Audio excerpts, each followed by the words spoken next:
Shalom, selamat berjumpa kembali. Mari kita berdoa terlebih dahulu sebelum mendengar firman Tuhan. Bapa, kami bersyukur sampai saat ini kami boleh ada, kami boleh bernafas hanya karena kasih-Mu, hanya karena anugerah-Mu. Dan biarlah saat ini juga kami rindu Tuhan mendengar suara firman-Mu yang menjadikan kekuatan dalam hidup kami. Terima kasih Tuhan, kami sambut firman-Mu, hanya dalam nama Tuhan Yesus kami berdoa, haleluya, amin. Kita langsung buka firman Tuhan di dalam Efesus pasal yang ketiga, ayat yang ke-20, dikatakan demikian. Bagi Dialah yang dapat melakukan jauh lebih banyak daripada yang kita doakan atau kita pikirkan. Seperti yang ternyata dari kuasa yang bekerja di dalam kita. Dan biarlah tema saat ini yaitu ada kuasa di dalam kasih-Nya. Banyak orang yang dalam setiap pergumulan atau masalah yang terjadi, maka mereka selalu berdoa dan memohon supaya persoalannya bisa selesai dengan cepat. Dan ada beberapa orang yang walaupun sudah berdoa lama, namun jawaban untuk doanya tidak sesuai dengan keinginannya. Lantas mulai beranggapan bahwa doanya tidak dijawab oleh Tuhan. Lantas mereka mulai tidak bergumul lagi. Lantas mereka mulai tidak datang menghadap ke Tuhan lagi. Bahkan ada sebagian yang beranggapan bahwa Tuhan tidak ada. Dan mulai mundur, tidak percaya akan kuasa-Nya. Padahal dalam ayat yang kita baca tadi, Efesus 3:20 dikatakan bahwa Dia dapat melakukan jauh lebih banyak daripada yang kita doakan atau yang kita pikirkan. Nah, kita mau belajar bagaimana sikap kita, bagaimana kerinduan kita ketika menghadap kepadanya dalam setiap doa, setiap pribadi lepas pribadi. Kita mau melihat contoh dari Matius pasal 8, ayat 1 sampai ke 4. Ada beberapa poin sikap dari kita, sikap dari orang yang tertulis dalam Matius ini. Yang pertama, sikap adalah datang untuk menghampiri Dia. Di dalam ayat yang kedua. Jangan merasa tidak membutuhkan Tuhan lagi. Jangan merasa karena kesombongan ini membuat seseorang tidak mau datang menghampiri Dia. Dari contoh ini kita bisa melihat seseorang yang sakit, seseorang yang menderita, seseorang yang mengalami masalah, maka hal yang pertama yang dilakukan, sikap yang pertama adalah datang menghampiri Dia. Orang tersebut tidak merasa dirinya paling bisa, tidak merasa dirinya paling pintar, tapi boleh datang menghampiri Dia. Di dalam Matius 9 ayat yang ke-12 juga Yesus mengatakan, bukan orang sehat yang memerlukan tabib, tetapi orang yang sakit. Supaya mereka datang kepadaku, datang menghampiri Dia dengan suatu kerinduan. Dan dari contoh dalam Matius 8 ayat yang 1 sampai ke 4 dikatakan, maka orang ini datang kepada Tuhan.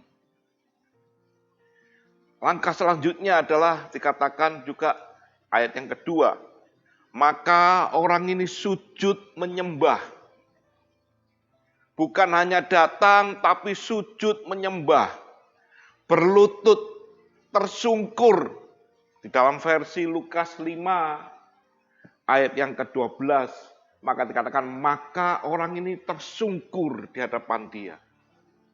Datang menyembah, berlutut, tersungkur di hadapannya untuk menerima apa yang Tuhan ingin nyatakan.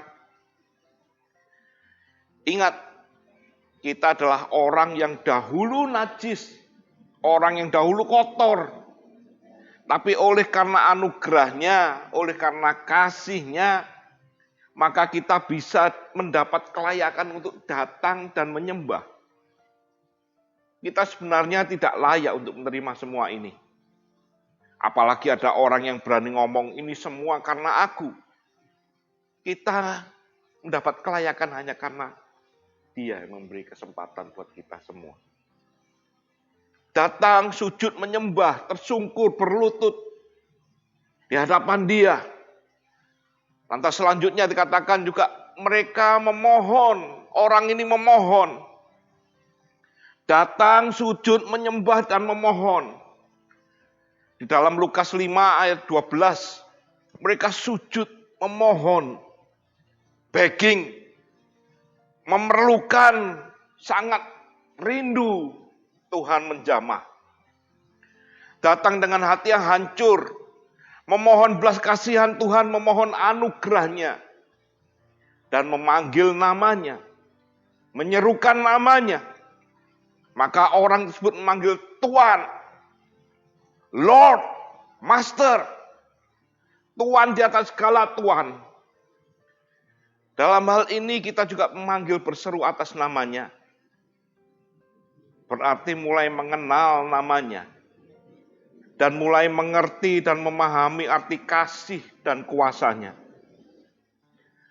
Ada beberapa proses yang dilalui, yaitu butuh waktu, butuh ketekunan, ulet, dan juga butuh kerendahan hati. Dalam contoh ini memberikan satu tingkah laku yang bisa kita lihat. Mereka datang dan ia sujud menyembah. Dan ia memohon dan berseru. Dalam hal ini kita bisa mengerti akan kasih Bapa, akan kasih Allah. Sampai nanti kita bisa menerima kuasanya. Power of love. Kuasa Allah melampaui segala pengetahuan, melampaui segala pikiran manusia. Dia bekerja melakukan lebih banyak dari yang kita doakan. Dan lebih dari yang kita pikirkan. Dengan kata lain, ketika kita datang, sujud, menyembah, memohon, maka kita diajak untuk memahami pemahaman yang benar akan Dia.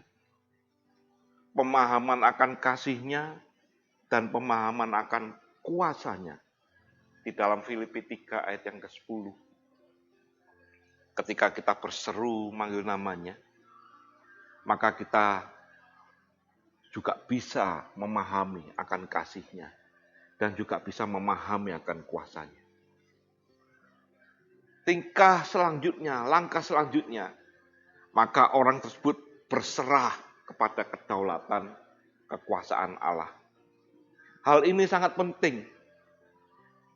Karena banyak orang ketika diperhadapkan dengan masalah atau sedang dalam masalah, pada umumnya doanya, mintanya harus dikabulkan sesuai dengan keinginannya. Dan hal ini seolah-olah mengatur Tuhan. Tapi beda dengan orang yang sakit kusta dalam perikop ini. Matius 8 ayat yang kedua. Maka orang ini mengatakan, Tuhan, Master, Lord, jika Tuhan mau, Tuhan dapat mentahirkan aku. Bukan keinginannya, bukan egoisnya. Tapi dia berserah pada Sang Tuhan. Berserah pada kedaulatan Allah. Bukan pertanyaan yang sepertinya menantang. Sepertinya dia bisa. Bukan pertanyaan seperti ini. Tuhan, jika Tuhan bisa. Seolah-olah menantang. Tidak percaya bahwa Allah sanggup. Dalam hal ini kita diajar untuk benar-benar percaya dan mengakui bahwa Allah ada kuasa di dalam kasih-Nya. Maka tergeraklah hati Yesus oleh belas kasihan. Lalu ia mengulurkan tangannya dan menjamah. Di dalam kasih-Nya ada kuasa yang besar. Dan kalau kita baca di dalam ayat yang 41, maka Yesus mengatakan, aku mau. Aku mau. Dalam kalimat ini memiliki makna yang dalam. Sekali lagi jauh melebihi dari pikiran kita. Kalau dia mau, pasti dia bisa dan sanggup. Tiada yang mustahil bagi dia. Dan kita mengerti pada dasarnya Allah adalah kasih. Dan dia mengatakan, I am willing. Aku mau. Tapi seringkali yang menghambat semuanya ini, apabila seseorang tidak mau datang. Apabila seseorang tidak mau menyembah sujud kepada dia. Apabila seseorang tidak mau memanggil, berseru, memanggil namanya. Dan juga apabila seseorang tidak mau berserah pada kedaulatan Allah. Namun saat ini kita mau dan rindu. Untuk datang, menyembah, sujud kepadanya. Memanggil namanya. Berserah pada kedaulatannya. Maka di dalam kasihnya itulah adalah ada kuasanya. Pada bulan atau minggu Paskah ini, Yesus juga telah menyatakan kasihnya. Dan kita bersyukur ada kuasa kebangkitannya. Dua hal yang tidak bisa dipisahkan. Kasih dan kuasa. Terimalah kasihnya melalui pengorbanannya, melalui salibnya. Maka engkau juga akan menerima kuasanya di dalam kebangkitannya. Demikian seorang yang sakit saat itu. Ketika bisa menggetarkan hati Yesus. Maka belas kasihan itu ada dan kuasa itu terjadi. Ada kuasa di dalam kasihnya. Bila renungan ini juga bisa menguatkan kita semua. Kita mau datang kepada Dia. Kita mau berserah pada Dia. Otoritas Allah yang bekerja. Kita percaya semua ini boleh lewat. Semua ini boleh berlalu. Dan kita juga diberikan kekuatan. Karena Dia yang menang. Maka saudara-saudara juga memperoleh kemenangan. Mari kita berdoa. Bapa, kami bersyukur pada pagi hari ini, pada saat ini, kami boleh menerima firman-Mu, dan kami percaya di dalam kasih-Mu, maka ada kekuatan yang sangat besar. Engkau sudah menyatakannya, dan Engkau sudah memberikan pada setiap kami orang-orang yang percaya kepadamu. Terima kasih Bapa, biarlah kami boleh melewati bersama-Mu, kami boleh berjalan bersama-Mu, maka kami peroleh kekuatan di dalam Engkau. Terima kasih Tuhan. Kami bersyukur untuk semuanya. Hanya dalam nama Tuhan Yesus kami berdoa. Haleluya. Amin. Mari kita mengangkat tangan kita dan kita bersyukur bahwa Tuhan memberkati kita semua. Maka sekarang seluruh jemaat yang kasih Tuhan, terimalah berkat. Terimalah kasih, sukacita, damai sejahtera yang daripada Allah Bapa di dalam cinta kasih-Nya Tuhan Yesus Kristus, serta dalam persekutuan Roh-Nya yang kudus, selalu menyertai engkau, selalu menjaga, melindungi, menjauhkan dari segala mara bahaya, bahkan memberkati engkau, mulai saat ini sampai Tuhan Yesus datang kedua kalinya. Biarlah kita menerima semua berkat ini hanya di dalam nama Tuhan Yesus Kristus. Dan biarlah kita semua yang percaya dapat katakan, amin. Selamat Paskah, Tuhan memberkati. Kau tunjukkan kasih setiamu,